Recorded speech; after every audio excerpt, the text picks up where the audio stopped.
요나가 물고기 뱃속에서 하나님이 원하는 사람으로 바뀌었었잖아요. 그랬더니 하나님께서 즉각 물고기에게 명령하셨지요. 도와라. 드디어 요나는 그 캄캄한 물고기 뱃속에서 하나님의 개입으로 뛰쳐나올 수가 있었습니다. 더 피시시알로지칼 세미나리 물고기 신학대학을 졸업하게 된 겁니다. 성경에는 없지만은 이 물고기가 요나를 니느웨 쪽으로 토해냈을까요? 다시스 쪽으로 토해냈을까요? 우리는 아마도 하나님께서 물고기에게 니느웨로 도와라 그랬을 것이다 이렇게 생각했지요. 그리고 3장으로 들어와서 하나님의 말씀이 요나에게 두 번째로 임합니다. 시작! 여호와의 말씀이 두 번째로 요나에게 임하니라. 무슨 말씀이 임했습니까? 시작! 일어나 저 큰 성읍 니느웨로 가서 내가 내게 명한 바를 그들에게 선포하라. 첫 번째 하나님의 말씀이 임했는데 요나는 불순종하고 자기 하고 싶은 대로 했죠. 풍랑만 났죠. 물고기 속에 들어갔다가 나왔죠. 하나님이 두 번째 말씀하셨어요. 일어나라.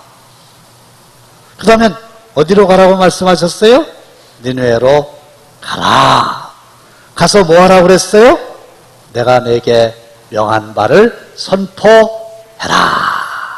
그래서 요나는 비록 첫 번째 명령에 불순종했지만 하나님의 입장에서는 버리지 않고 거듭 두 번째 똑같은 말씀을 하셨지요. 이것을 우리는 두 번째 은총이다 이렇게 말을 합니다. 하나님은 오늘도 본문에 나와 있는 요나뿐만 아니라 오늘의 나에게도 거듭 불순종한 걸 아시면서도 다시 말씀하셔요.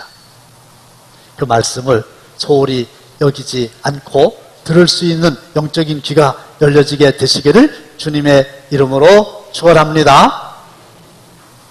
자, 두 번째 하나님의 말씀이 요나에게 임했죠? 첫 번째 내용과 똑같죠? 이번엔 어떻게 반응했습니까? 즉각 순종을 했습니다.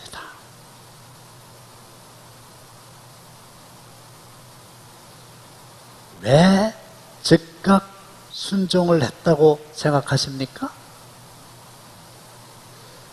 뜨거운 맛을 봤기 때문이에요. 여러분들은 하나님의 말씀에 순종하는데 어느 유형인가 생각해 보세요. 첫째, 좋게 말씀하실 때, 첫 번째 말씀하실 때 순종하는 사람이다. 1번. 두 번째는 이 본문에 나와 있는 요나처럼 굳이 뜨거운 맛을 봐야만 순종을 하는 사람이다. 세 번째는 뜨거운 맛을 보고도 아직까지 불순종하고 있다. 네 번째는 죽은 다음에야 깨달았다. 몇 번인지 잘 모르세요? 전도 대상자 정하라고 그랬습니다. 명단을 제출하라고 그랬습니다. 여러분들의 반응을 보면 내가 어느 유형인지 대강 알 수 있겠죠?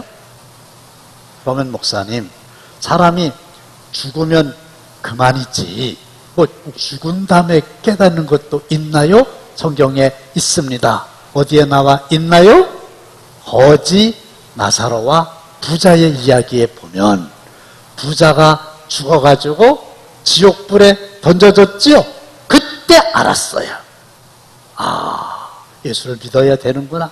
그래서 하나님께 간청합니다. 하나님, 저 나사로를 세상으로 다시 보내가지고 우리 형제들에게 예수 잘 믿게 해주세요. 나는 이곳에 왔지만 그들만이라도 이곳에 오면 안 됩니다. 그런데 하나님에 의해서 거부됐지요. 그 죽은 다음에 깨달으면 방법이 없는 거지요. 저도 그렇고 여러분들도 그렇고 하나님이 좋은 말씀하실 때 더 바람직한 것은 첫 번째 말씀하실 때 순종하는 은혜를 다 입게 되시기를 주님의 이름으로 축원합니다. 3장에서 가장 중요한 구절은 3절이죠. 요나가 여호와의 말씀대로 일어나서 니느웨로 가니라. 여기서 제일 중요한 건 여호와의 말씀대로입니다. 지난번에도 일어났었어요. 그리고 갔어요. 근데 어디를 갔어요? 말씀대로 가지 않고 자기 소견에 옳은 대로, 자기가 하고 싶은 대로 다시스로 갔다는 거죠. 여러분, 아주 중요한 것은 하나님이 말씀하시면 한번 따라해 보실까요? 하나님 말씀해 주세요. 그대로 순종하겠습니다. 그 다음은 모르겠습니다. 순종하면 어떻게 되나? 신경 쓰지 말자고요. 그냥 말씀하셨으면 말씀하신 대로 그냥 순종하는 거예요. 그리고 결과는 명령하신 하나님께 맡기는 거예요. 가라 하면 가고, 서라 하면 서고, 앉으라 하면 앉고, 그러는 것이요. 너는 말씀을 전파하라. 때를 얻든지 못 얻든지 항상 힘쓰라. 그렇게 말씀하셨으면 예, 전파하라니까 전파를 하겠습니다. 이거죠. 마지막 기회지요. 전도 대상자 꼭 정하시기 바래요. 거듭 말씀하는 거지요. 정해진 전도 대상자에서 기도하셔야지요. 그들의 마음밭을 옥토로 만드는 수고가 필요하지요. 그리고 생명의 씨앗인 말씀을 전할 때에 하나님이 역사하실 줄로 믿습니다. 자, 니느웨로 갔어요. 가서 뭐 했어요? 40일이 지나면 니느웨가 무너지리라. 자기 생각으로 이렇게 했을까요? 아닙니다. 하나님이 말씀하셨어요. 너 40일이 지나면 니느웨가 무너지리라. 그렇게 외쳐라. 그래서 그대로 했습니다. 우리나라 말로 16글자, 원어로 5글자. 별것도 아니에요. 40일이 지나면 니느웨가 무너지리라. 야, 이거 별것도 아닌 말 가지고 내가 전한다고 과연 역사가 일어날래나? 나 말도 잘 못하고 믿음도 없고. 그런데 하나님의 말씀을 전하면 그 전도 대상자의 마음이 움직여서 교회를 올까? 염려하지 말자는 거예요. 그냥 시키는 대로, 말씀대로 전했어요. 근데 성경에 보면 하루 동안 정했다 그랬어요. 근데 이 니느웨 성은 사흘 동안 걸을 만큼 하나님 앞에 큰 성읍이었어요. 사흘을 돌아다닐 만큼 큰 성읍인데 제대로 하려면은 사흘을 다 돌아야 되는데 3분의 1 수준에 해당되는 그냥 하루 동안만 전하고 끝냈어요. 제가 생각할 때는 아마도 순종은 순종인데 흔쾌히 기쁘게 적극적으로 한 건 아니고 뜨거운 맛도 받겠다. 하나님이 거듭 말씀하시니까 이번에 안 하면 큰일 날 것 같고 그러니까 그저 피동적으로 그냥 안 할 수 없으니까 억지로 하지 않았나 그런 생각이 좀 듭니다. 여러분들도 그러실 수 있겠어요? 그런데 놀라운 일이 일어났어요. 본문 5절 말씀을 보시면 니느웨 사람들이 하나님을 믿었다 이렇게 나와 있는 거예요. 놀랍죠? 그냥 별거 아닌 말인데 40일이 지나면 니느웨가 무너지리라. 하나님이 말씀하신 대로 그냥 그렇게 했는데 역사가 일어난 거예요. 왜 그런지 아세요? 하나님이 복음을 전하는 요나에게만 임하신 게 아니라 니느웨 백성들의 마음도 열어주셔가지고 생각지 못하게 알밤을 그냥 공짜로 주신 것처럼 준비된 영혼으로 만들어서 복음을 전했을 때에 그들이 하나님을 믿게 되는 놀라운 역사가 본문에서 일어났고 그 동일한 사건이 우리의 삶 속에서도 나타나게 될 줄로 굳게 믿으시고 담대하게 씨가 열매를 맺을까 염려하지 말고 뿌리시기를 주님의 이름으로 축원합니다. 진짜 그래요. 그 다음에 본문 7절로 8절에 보면 왕을 비롯한 모든 백성과 심지어 짐승조차도 금식하면서 회개했다. 짐승이나 사람이나 소떼나 양떼나 아무것도 입에 댈지 말지니 먹지도 말아라. 물도 마시지 말아라. 금식을 해라. 굵은 베옷을 입어라. 굵은 베옷은 회개할 때 입는 옷입니다. 우리나라에도 부모님이 돌아가시면 상주들이 베옷을 입었잖아요. 부모님을 잘 모시지 못해서 부모님이 돌아가신 불효자라고 회개하는 마음으로 이렇게 베옷을 입은 건데, 우리는 초상은 안 났어도 하나님 앞에 나올 때마다 사실은 마음에 굵은 베옷을 다 입어야 됩니다. 하나님 회개합니다. 말씀하시는데 순종하지 못했습니다. 제가 이렇게 고집이 센 사람인 거 하나님이 아시는데도 기회를 더 주시니 감사합니다. 그리고 이 사람들은 금식하며 회개하게 되었죠. 하나님은 금식을 기뻐하신다. 이렇게 이사야 58장 6절에 기록을 해 놓으셨어요.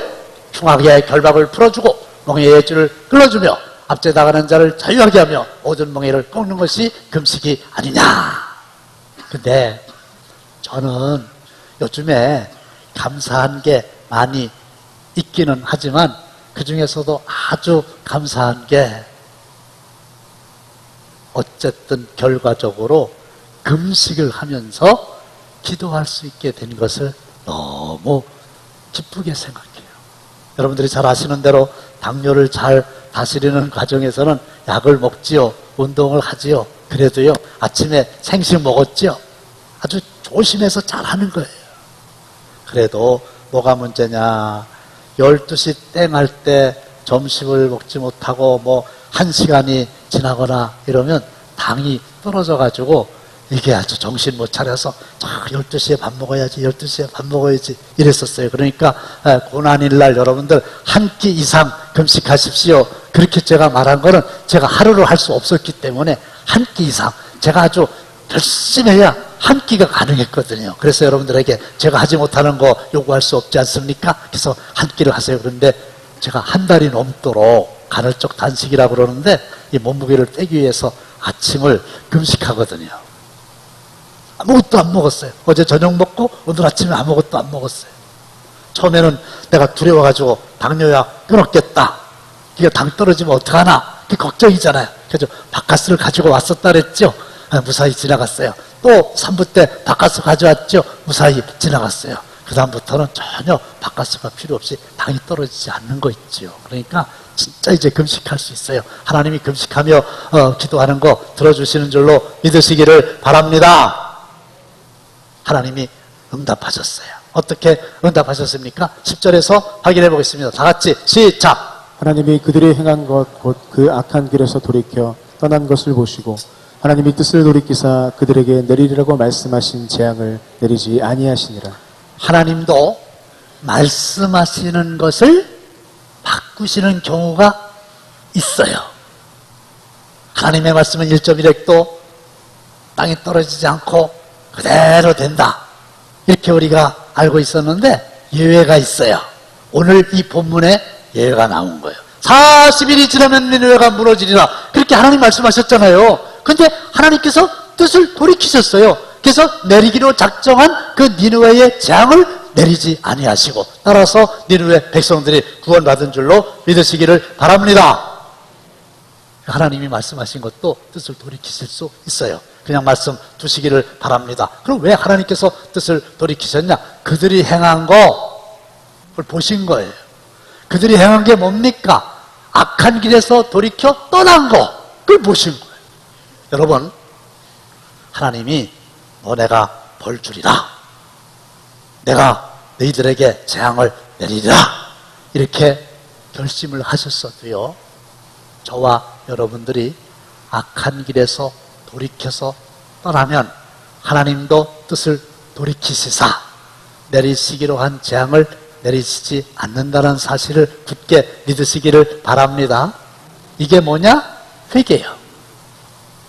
자, 여기가 악한 길입니다. 자, 여기가 내가 하고 싶은 대로 하나님의 말씀과 상관없이 가고자 했던 다시스라고 합시다. 악한 길.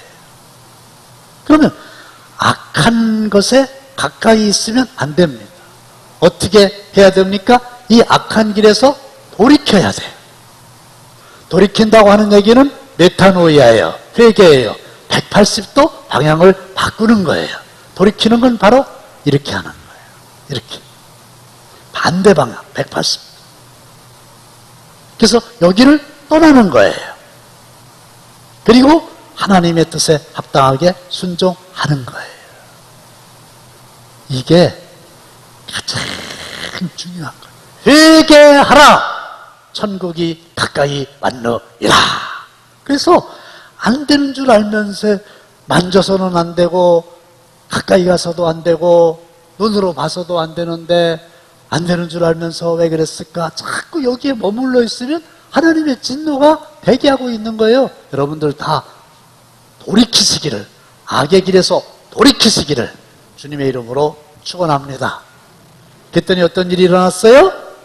하나님이 재앙을 내리지 아니하셨다. 그래서 결론, 말씀대로입니다. 하나님이 말씀하신 그대로 순종하는 거예요. 그러면 하나님은 말씀을 듣고 행하는 자는 마치 반석 위에 집을 지은 지혜로운 사람 같으리니 비가 내리고 창수가 나고 바람이 불어 부딪히되 절대로 무너지지 아니하리라. 반대로 말씀을 듣기는 했는데 순종하지 않는 거예요. 악에서 돌이키지 않는 거예요. 여전히 내가 하고 싶은 대로 하는 거예요. 하나님의 말씀을 무시하는 거예요. 그러면 이 사람은 어리석은 사람입니다. 모래 위에 집을 지은 사람과 같습니다. 비가 내리고 창수가 나고 바람이 불어 그 집에 부딪히면 무너짐이 심하니라. 여러분, 하나님은 지난번에도 말씀하셨어요. 근데 내가 불순종했거든요. 그러면 하나님이 너는 이제 필요 없어 이러시면 끝나는 건데, 감사하게도 다시 거듭 여러 번 말씀하세요.